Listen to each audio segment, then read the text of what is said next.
The two of them reached the shelters and the ships of the Myrmidons, and they found Achilles diverting his heart as he was playing on a clear-sounding lyre, a beautiful one, of exquisite workmanship, and its crossbar was of silver. It was part of the spoils that he had taken when he destroyed the city of Eëtion, and he was now diverting his heart with it, as he was singing the glories of men. Patroclus was the only other person there. He sat in silence, facing him, and waiting for Achilles to leave off singing. Meanwhile, the two of them came in, Odysseus leading the way, and stood before him. Achilles sprang up from his seat with the lyre still in hand, and Patroclus, when he saw the guests, rose also. Well, this is a beautiful illustration of the mechanics of performance. We think of soloists, but in the ancient Greek world, this kind of medium was performed by relay. And the relay was not just a matter of cooperation, as we see in a relay race, it was also competition. There's always an element of competition in relay. And Achilles is having his turn, but it's clear that Patroclus, who's the only other person before the visitors come, is waiting for his own turn.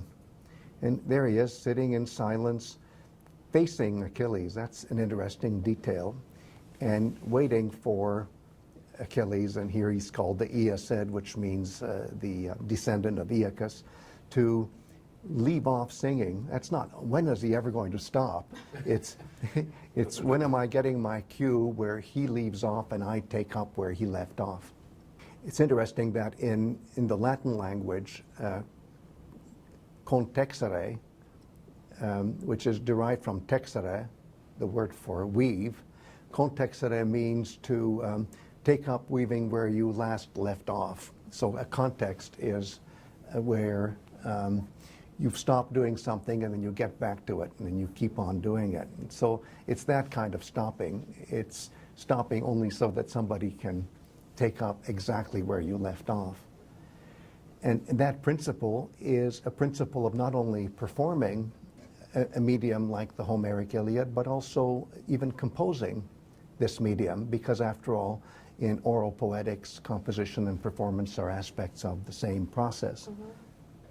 So I love this text for illustrating this basic principle of, what shall I call it, relay composition as well as relay performance.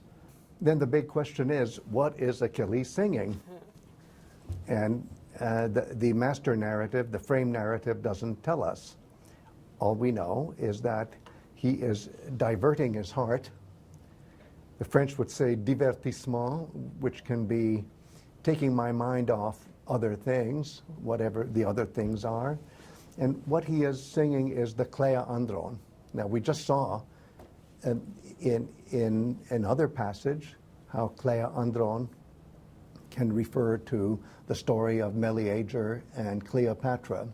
And you could say, well, that's an epic story, or at least the old man Phoenix tells the story as if it were an epic story. Here, the storytelling is overtly described as singing.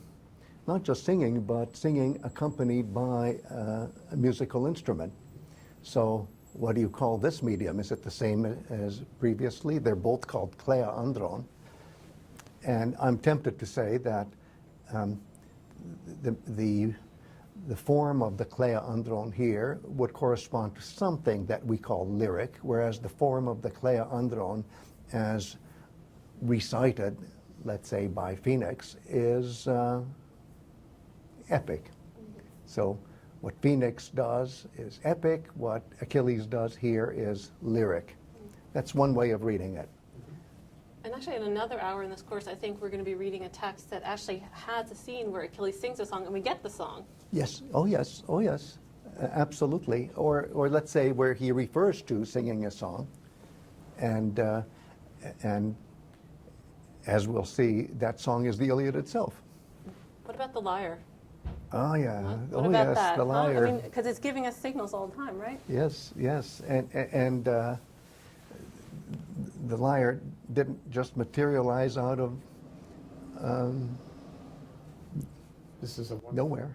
a wonderful story, though, about how Achilles sacked Eëtion, right, and what he did there. And we're going to get to that passage. You're going to get to that one. Absolutely, absolutely. So stay tuned for the meaning of the lyre and what kind of a prehistory this lyre has that is accompanying the song of Achilles, and maybe that'll help us understand better just exactly what he is singing.